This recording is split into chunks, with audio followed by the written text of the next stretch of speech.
So the other day I was rebuilding the Ottawa Senators because they're one of the biggest disappointments in the NHL right now. And you know who else is a disappointment? The Columbus Blue Jackets. There's no reason this team should be as bad as they are. Johnny Hockey, Kent Johnson, Patrick Laine, Jack Roslovic, Boone Jenner, Alex Texier, and then you have a nice young piece in Adam Fantilli. And I can't forget about Marchenko. He's been looking fantastic. Nah, there's no reason this team should be this bad. Defensively, if this team could stay healthy, they actually have a lot of good pieces. Werenski, Severson, Provorov, Peak, Jiricek, and Jake Bean. The main thing hurting this team is the fact that nobody here can stay healthy. On top of that, I do believe Merzlikins is an NHL caliber goaltender. However, is he a top 10 goaltender? Definitely not. So it's the same rules as the Ottawa Senators rebuild. I have 5 years to win as many Stanley Cups with the Columbus Blue Jackets as possible, and on top of that, I'm only allowed to make 2 free agent signings and 2 trades per season. But before we get into this season, I better give out some extensions. And the first extension is going to be handed out to Kent Johnson here, as we're doing 4.5 for the next 5 years. We already know this man develops into a beast, and I think this is going to be a great contract to keep him around for the entirety of the rebuild. And the next guy we're going to be giving an extension to is going to be Marchenko, and we're doing 5 years at $2.3 million. Chinakov's another guy I want to keep around long term here, so we're going to be doing 2.4 for the next 5 with him. I would like to bring back Jake Bean, but I'm not really willing to commit $5 million to an 82 overall. That's not going to be developing too much more. So you know what? I think we're going to hold off on him, and maybe if he wants to sign a more reasonable deal, we'll be able to bring him back. And I think those 3 extensions are going to be the only ones we do right now. Bemstrom and Alex Texier, I'm not 100% convinced on you guys right now. So let's go ahead, simulate to the trade deadline here, and then barring how this team's doing, we'll make a few moves accordingly. And while the season simulates here, of course you already know I'm still trying to pass the Detroit Red Wings and YouTube subscribers, and we're slowly gaining on this team. So if you want to help the cause a bit more, then subscribe to the channel. So the Columbus Blue Jackets are currently the definition of mid. We're 24th in the entire league with a 31-31-1 record. When it comes to goal scoring, we're really not that great, 3.16 per game, but when it comes to allowing goals, we're really good at that, 3.65. So clearly we know what we have to fix with this team. I guess I will point out the lone positive here. Johnny Hockey's back and he's got 74 points in 63 games. Also Patrick Laine, 55 points. I definitely can't complain about that. And you know what? Let's just keep hyping these guys up. Kent Johnson, 47 points. Actually, I'm not going to hype you up here. I'm expecting a bit more. While the goaltending numbers, we're going to pretend these don't exist, because this definitely isn't it. So I feel like one thing we got to do is make this team a bit younger. I mean, they're already a pretty young team, but let's make it a bit younger. So a 3rd rounder, Cole Sillinger, along with the prospects, is going to be sent to the Anaheim Ducks, and we're going to be picking up Mason McTavish. Now, Mason McTavish, he's an 85 overall, 21 years old. We're going to find a place for him on our lineup. So I'm going to offer this over to the Anaheim Ducks. They're saying no, but I already know what I got to include to the deal. Now, normally I would say let's just go with a 7th round pick, but I don't think that's going to be enough, and I actually think we're going to have to do a 6th and 7th round pick. So I'm offering all this over to the Anaheim Ducks, and we're getting this deal done just like that. However, that's not going to be the only move we do, because Jeremy Swayman's currently on the trade block, and boy would he help this team a ton. And Jack Roslovic, you only have 1 year left on your contract, and that's this season, so I'm perfectly willing to retain 50% of your contract in order to send you to the Boston Bruins. But obviously, we're going to need to offer a bit more than just Jack Roslovic. So I think I've crafted up a package that potentially could work here. Jack Roslovic, 50% retained in Soulsville over to the Boston Bruins. Obviously, we're going to be getting Jeremy Swayman, but we have to take on 1 AHL player in order to make the rosters fit. They're going to be saying no, but as we know, we got draft picks we can work with, and that's what we're going to do. I'm going to offer you LA's 3rd rounder, and I think that should be enough to get this deal done. There we go. We got our goaltender for the future. Now, the one good thing is Columbus owns their 1st round pick, so when we suck this season, we're going to be getting a good prospect. 23rd in the entire league, 41-39-2.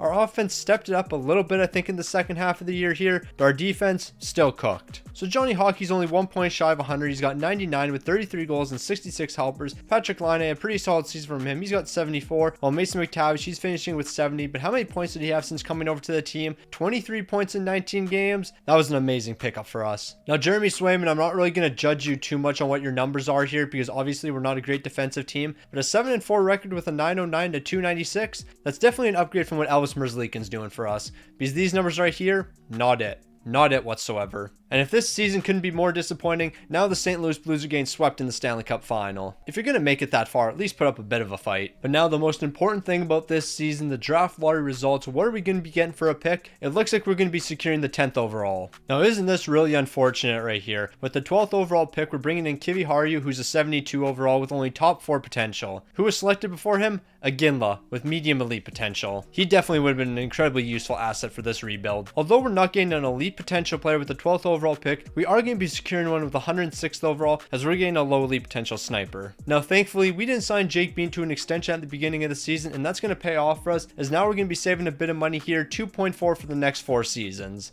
That's definitely a deal I can work with. A similar deal is going to be completed with Texier, as we're doing 1.9 for the next 3. Well, Bemstrom, I can definitely do 1 million for the next 4 years. That's a contract I think we can fit here. And we saved the best extension for last. Jeremy Swayman, 8 million per year for the next 7 seasons. You're going to be our guy, as long as you accept this deal. Why do you keep rejecting it? I mean, I can give you exactly what you want, but I would like to save a couple $100K here. If we do 8.5 for the next 7, will you accept this deal? I'll offer that over. Please say yes to it. There we go. We got Jeremy Swayman locked in. And then Elvis Merzlikins, I'm trading you during the offseason. We got to get rid of that contract. Now, this is definitely one deal I can work with. Elvis Merzlikins and Gabranson over to the LA Kings, and we're acquiring a 3rd and 4th rounder. By making this deal, we're also clearing up about $9 million. Now, it might seem like this deal doesn't really make too much sense here, but I see the potential in a guy like Warren Fogle, so we're going to do 3 years at $4.5 million. He's somehow up to an 85 overall. I have no clue how he did that, but you know what? He definitely can't hurt the team. And I was going to say that's the lone move we're making this season, but Max Domi at $3.3 million, I can't really turn that down. That's a fantastic deal. But we shouldn't get ahead of ourselves here, because we do have to make some extensions.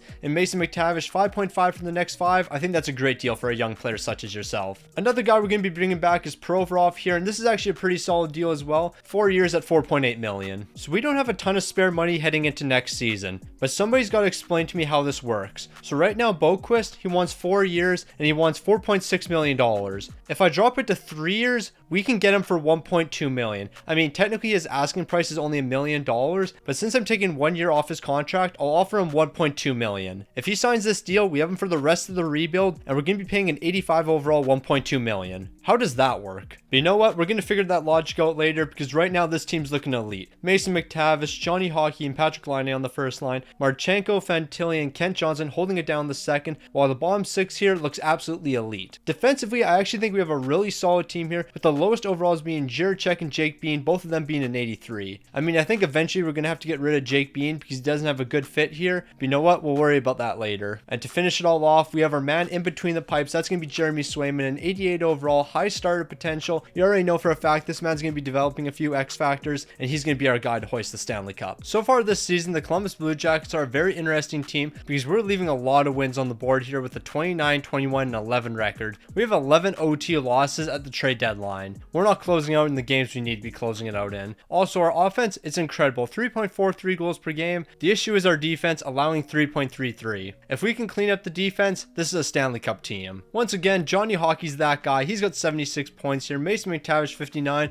Well, Patrick Laine, he's got 58 points here, 29 goals and 29 assists. Well, the goaltending numbers for Jeremy Swayman definitely don't look good here, but you know what? That's because we have a bad defense in front of him. Once we adjust that, his numbers are going to be looking fantastic. So I think we have to accept the fact that the Warren Fogle experiment isn't really working here. I mean, he's an 85 overall and he's got some decent points here, but I feel like we can find a cheaper option that will do the exact same thing. So with that being said, we're going to trade him away. So I think we're going to be making a deal with the Chicago Blackhawks here. We're going to be sending Warren Fogle over, and we're going to be acquiring Lucas Reichel and Victor Olofsson. And then after making this deal, we're going to figure out whether Victor Olofsson fits on any of our bottom 6 lines. If he fits, we'll keep him on the team. If he doesn't, we'll be trading him away. So I'm going to offer this over. Hopefully Chicago says yes, and this deal is getting accepted real quick. And that's our second move of the year, because earlier on we got rid of Gabranson, we got rid of Elvis Merzlikins, so now it's time to simulate to the end of the season and see how this team performs. Now, if we don't make the playoffs, I'm not necessarily going to be overly disappointed, but I definitely want to see this team play a bit better in the final 20 games. Well, the Columbus Blue Jackets definitely turned it around in the final 20 games, 5th in the entire league with a 43, 27, and 12 record.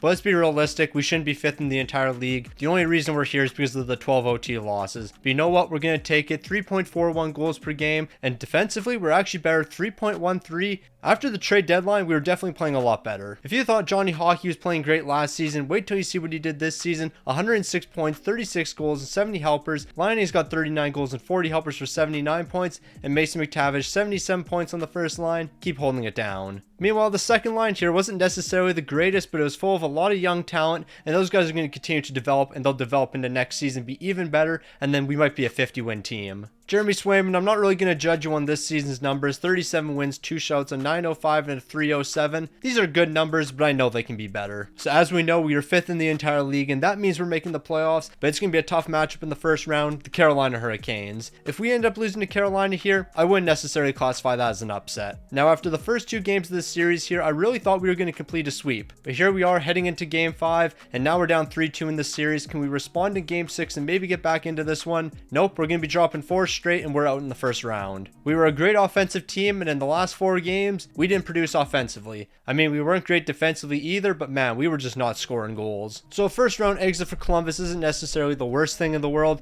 but dropping 4 straight after winning the first 2, it's definitely not ideal. But hey, the team's taking steps in the right direction, and I can guarantee we're hoisting a Stanley Cup in the next 3 years. When it comes to postseason scoring, since nobody was producing, there's no crazy numbers here, but Laine did have 5 goals in 6 games, so shout out to him. While Jeremy Swayman, yeah, we're going to pretend I didn't see those numbers. So immediately in the draft, we're going to be seeing some decent prospects here, because with the 25th overall, we're going to be securing a 61 overall, who's a low elite power forward. And the great prospects are going to continue in this draft, because with the 68th overall, we're securing a medium elite potential goaltender. And of course, we're not done there, because with the 100th overall, another low elite potential player. So after going through the re-sign phase and not really spending any money, now we got to start spending money. Laine's got to come back, Fantilli's got to come back, Jiricek's got to come back, Lucas Reichel needs to come back. The only guy I'm willing to give up here is Boone Jenner. So we're going to start with Patrik Laine here, and we're going to be doing $8.3 million for the next 8 seasons. That's a pretty good contract for what he provides to the team. And with Adam Fantilli, we're also going to be getting another great contract with him. We're going to be doing $6.7 million for the next 4 years. David Jiricek, you need to fire your agent, because there's no reason we should be paying you $4.2 million for the next 6 seasons. You're an 84 overall, 21 years old. You might even get up to an 88 in this video. That's great cap management for us, but you're definitely fumbling the bag. And then Lucas Reichel, we'll bring him back on a 2-year deal at $2.2 million. So I think I've decided on which players we're going to be bringing onto the team, and the first one's going to be Rajishka. We'll do a 1-year deal at $2.8 million.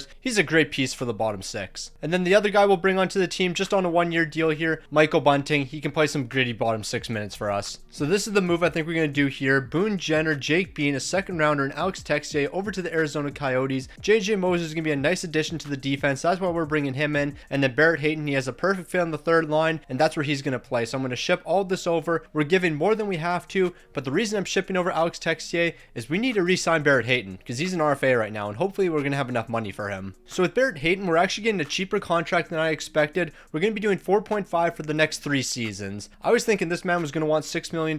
I can definitely work with 4.5. So we have some good and bad news, but mainly bad news. So we're able to bring everyone back, except for Patrik Laine. We don't have enough money to bring him back now that we brought in Barrett Hayton, so this could potentially be the last dance with Patrik Laine in our team. That's definitely not ideal. Alright, so this team's ready to win a Stanley Cup. Johnny Hockey, Mason McTavish, and Marchenko on the first line. Laine, Fantilli, Kent Johnson on the second. The bottom 6 here looks absolutely incredible. We have no weaknesses here whatsoever. Defensively, this is absolutely stacked. Werenski, Boquist, Jiricek, Moser, Provorov, and Severson, and they get a +4 overall boost on the 3rd pairing. Nah, this team's elite. And to finish it all off, Jeremy Swayman, he's got high elite potential now, 87 overall. He's already got an X factor. Now, if this team's not winning 55 games, then we're letting ourselves down. So I thought I might as well just simulate to the end of the season, since this team's looking so good. First in the entire league with a 53, 22, and 7 record. The offense, absolutely fantastic, while the defense, we have a goals against under 3, so that's definitely a positive. Johnny Hockey's not going to be leading the way this time around. It's actually going to be Patrik Laine, the man we don't have under contract, who just picked up 50 goals. Isn't that going to be a shame if he leaves? And then Johnny Hockey, 88 points. Can't complain with that. When it comes to the goaltending numbers, Jeremy Swayman, he was locked in. 41 wins, 2 shouts, a 908 and a 287. If you slightly improve those numbers in the postseason, then we're definitely Stanley Cup favorites. And speaking of a Stanley Cup, we're in the playoffs right now, and we have the Washington Capitals in the first round. And the Washington Capitals are going to be an absolute breeze. We're only allowing 3 goals in a 4-game series. However, in a 4-game series, we also picked up 20 goals. So yeah, this team's pretty good. So we moved on to the second round here. Now we have the New Jersey Devils. And the Devils better be ready for us, because right now we're looking unstoppable. So the Devils were definitely ready for us, and they made a statement through the first 2 games, picking up both of them. But we're going to be responding with a 5-1 win in Game 3, and then a 6-3 win in Game 4. Can we continue that into Game 5 here? Because that's going to be a big one for us, and it looks like we will. We're taking that one. We have ourselves a 3-2 series lead, and we better close it out here. Unfortunately, we're not, so we're off to Game 7. So here we go. Game 7, potentially the final game Patrik Laine plays for the Columbus Blue Jackets.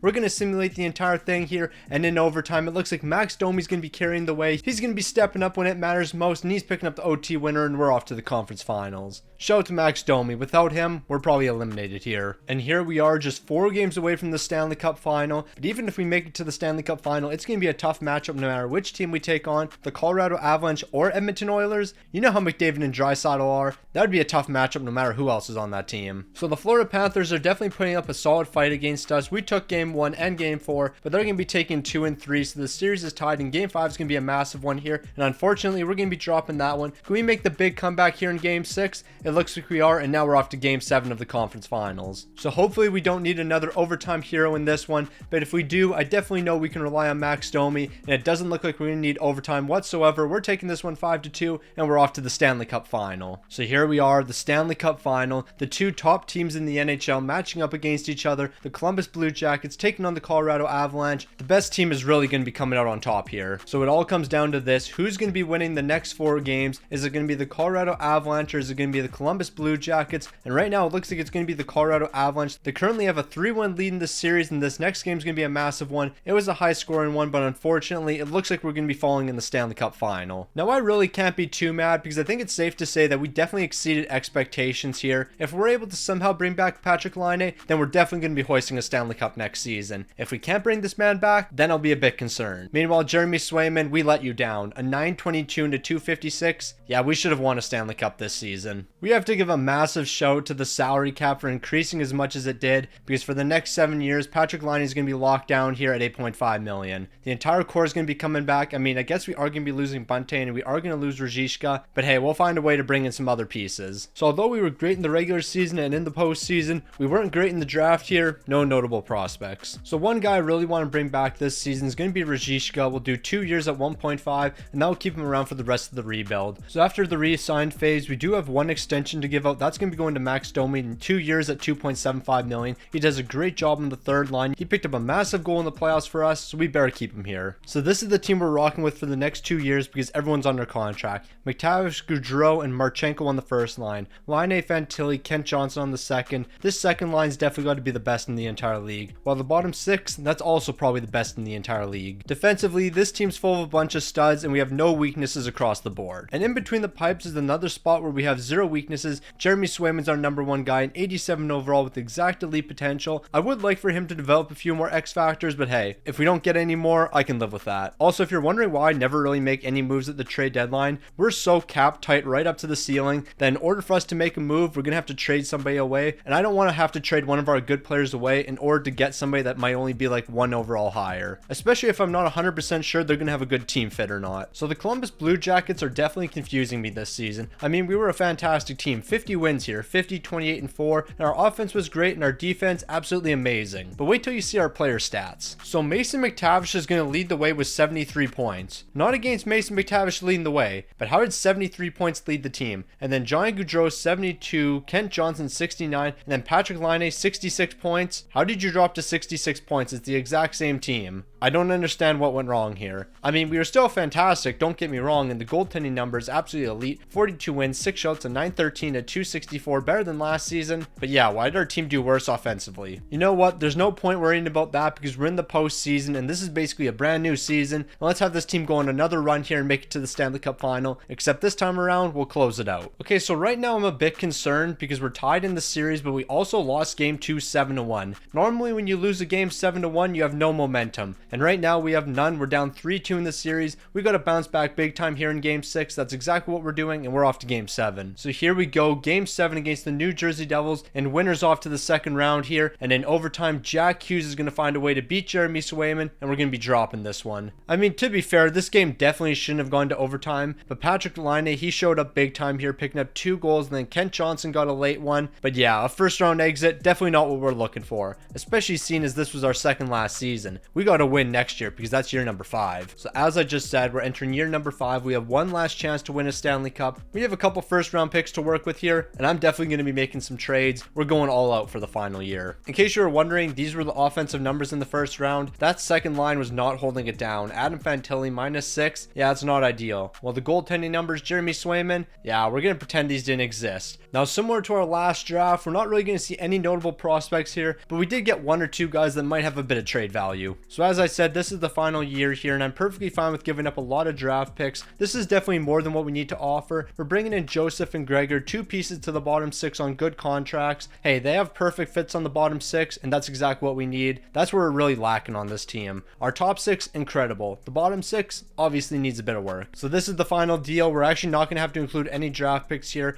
We're giving up more than enough to get from Menton. I just want to get this deal done real quick. Obviously, Ottawa's getting a steal here, but hey, we got the guy we need. Now let's get to the beginning of the season and see what this super team can do. So here we go, the last dance with the Columbus Blue Jackets here. Johnny Hockey's dropped to an 86 overall, so this is going to be the last season of major production from him. Mason McTavish and Marchenko are rounding out that first line. Of course, as we know, Patrick Laine, Fantillion, Kent Johnson on the second, while the second line here, it actually got some decent improvements over the offseason, and I'm excited to see what they can do. Also for Menton, I acquired this man because the scouting told me he has a perfect fit on the third and fourth line. It said perfect fit bottom 6. Yeah, what do you mean a perfect fit? Bro doesn't fit the scheme whatsoever. When it comes to our defense, we are going to see one change here because it looks like Koch is going to be stepped in here. He has low elite potential, 82 overall, 21-year-old. I understand he's a left defenseman and he should play on the left side, but you know what? For the sake of this season, he's playing on the right. Also, Severson completely fell off. Bro's down to a 79 overall. I have no clue how that happened so quick, but hey, we're going to have to work with it. And I didn't even think this would be possible, but the goaltending actually got better. Jeremy Swayman's up to an 89 overall. He's reached his peak. This is the best version we're ever going to get of him, and that's actually perfect because it's the final year. So after the moves we made during the offseason, I was expecting this team to be a bit better. 7th in the entire league here, 47, 25, and 10. I was thinking we would get at least 50 wins. I mean, the offense was flying, 3.79 goals per game, while the defense, that definitely took a step back. I guess we were really missing Severson. As I said, the offense was completely flying, and Johnny Hockey's going to be leading the way with 90 points, 36 goals, 54 assists. Adam Fantilli, not a bad year from him, 81 points, while Marchenko, 73 points. Can't complain about that. Now the goaltending numbers, Jeremy Swayman, you got me a bit concerned. 30 wins, 3 shouts, an 894 and a 335. Yikes. That's all I can say. All I'm going to say is you better turn it around in the postseason. Year number 5, our final chance at a Stanley Cup. We got to lock in here and go out with a bang. Okay, Jeremy Swayman is him. 3 straight shutouts. This man allowed 2 goals in the first round and had 3 shutouts. We better win a Stanley Cup just because of this performance right here. So Jeremy Swayman, can you keep up these type of numbers in the second round? You have the Tampa Bay Lightning up next, but the way you're playing, I don't think any team can get the puck past you. So Tampa's definitely been able to find the back of the net in this series, and so far we've been exchanging games the entire way. We're off to game 5 here. We need to win this one. We can't afford to drop to a 3-2 deficit, and we're going to be showing up big time here, and so is Jeremy Swayman. Another shout, his 4th of the postseason. Pick up another shout in game 6. Well, it's not going to be a shutout, but we're going to be taking Tampa down in overtime, and now we're off to the conference finals, and we have the Toronto Maple Leafs. No point stopping here. We might as well just keep on rolling. Jeremy Swayman, another shutout, his 5th of the postseason. We have to win game 5 here. We have to win game 5 just for Jeremy Swayman. Ain't no way Jeremy Swayman is this dominant right now. Stanley Cup final once again. It's been 2 years since we've been here. We got to keep on rolling. Jeremy Swayman, we can't stop and look at his numbers. We have a 3-1 series lead, and we're closing it out right here in game 5. An overtime win. Jeremy Swayman is the greatest goaltender of all time. Now, I don't care about the scoring on this team whatsoever. What were Jeremy Swayman's numbers looking like? 16 wins, 5 shouts, a 932 and a 227. This man locked in. Look at his regular season numbers, an 894 and a 335. But in the postseason, what did he do? Picked up 5 shouts, a 932, a 227. Jeremy Swayman is him. And without this man, we're not winning a Stanley Cup today.